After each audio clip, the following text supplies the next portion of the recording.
Okay, so nandito kami sa Bangkario Verde Floating Resto. Yan. Mahulog o mahulog. Okay. Kami po ay narito na sa isang malaking bangka. So actually, hindi naman talaga matatawag na bangka ito. Pero ang tawag nila bangka kasi ang laki talaga niya. No? At kami po ay kakain. So yung aming binayaran dito is consumable. Sa pagkain, sa paglalayag or pag-ikot itong malaking bangkang ito. At pwede mong kainin kahit ano pong pagkain ng nariyan. Talagang napakasarap mga kaibigan. Yan. So, habang kami po ay kumukuha na ng aming mga pagkain, eto, alam niyo po ba kung ano to? Ito yung barbecue. Yan. So, merong soup, may barbecue, may pansit, iba't ibang pagkain po o makakain nyo dito. At talaga naman pong yung binayaran ninyo ay masusulit sa dami ng pwedeng kainin. Susuko nga yung tiyan mo sa dami ng pagkain dito. At talaga palang ang sarap kumain sa ganitong lugar. Nakaka-relax din naman kasi habang kayo kumakain, nakikita nyo yung dagat or ilog, kung ito man ay ilog kasi maliit lang naman din siya, hindi siya kasing laki ng dagat. So may vegetables, yan. So mayroon din siyang iba't ibang putahe, mga kaibigan. Ito pong lugar nito ay napakaganda at napakasarap pong mamasyal at pumunta rito upang maranasan po ang ganitong kakaibang karanasan. So, bukod pa nga po sa iba't ibang pagkain na ating kakainin ay mararanasan din natin maglayag, mag-ikot. Mga 1 oras mahigit po ito sa pag-iikot. Kaya, napakagandang lugar. Ayan. Yun po yung pinaka-entrance. Ayan po mga kaibigan. Unti-unti nang dumadami ang mga tao. So, tama-tama naman na kami po ay nakakuha na ng pagkain habang dumadami ang mga tao at maya-maya po ay magsisimula na tong mag-ikot. Napakaganda rin naman ng kanilang design dito sa kanilang bangkang ito. Yun po yung pinakikita ko sa inyo mga kaibigan. Yung design nila sa bandang itaas, ayan. Mga bilao ito na ginawa nilang design. Parang kanilang kisame dito sa bangkang ito. So, masaya naman po. At masarap ang karanasang naranasan namin dito habang kami po ay namamasyal. So, ito yung extra hour lamang namin. Kumbaga, tapos na yung mga dapat gawin. Tapos na rin yung mga dapat tapusin. Kaya, tinry lang namin na magpunta rito at maranasan naman ang kakaibang experience na ito na napakagandang maranasan ng mga tao sa panahon ngayon. Yan po ay dito sa Bohol, itong floating restaurant na ito. Sa pag-iikot nito, meron pa rin kaming kakaibang karanasan na naranasan at makikita nyo po yan maya-maya lamang. Yan, so nagkakainan na po ang mga tao. Kami po ay tapos na rin. Mga kaibigan.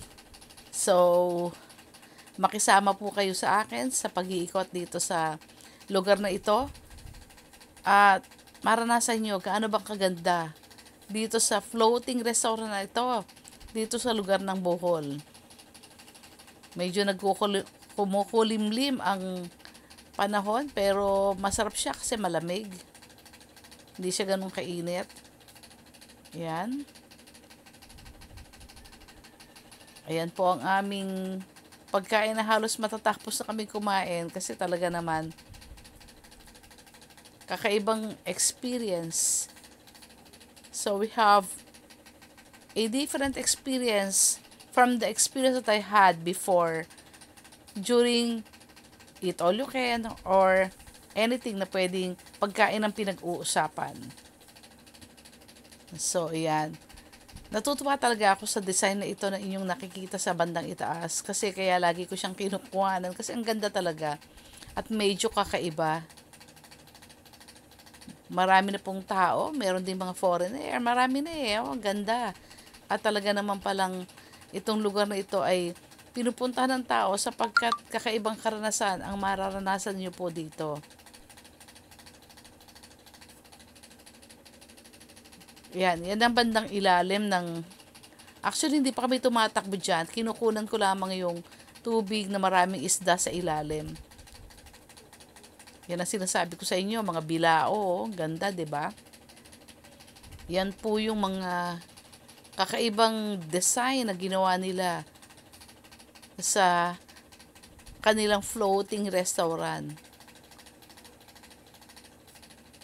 Ayan. Masaya naman po at nagkakatuwaan, kwentuhan. So, once in a while or once in a lifetime lang yung mangyari ito. Kaya, ba't nga ba hindi magbanding sa ganitong lugar? Kasi hindi naman din siya po ganong kamahalan. Although, syempre, pag pumunta ka sa Bohol, medyo sasakay ka pa ng airplane at may mga proseso ka pang gagawin bago ka makarating dito.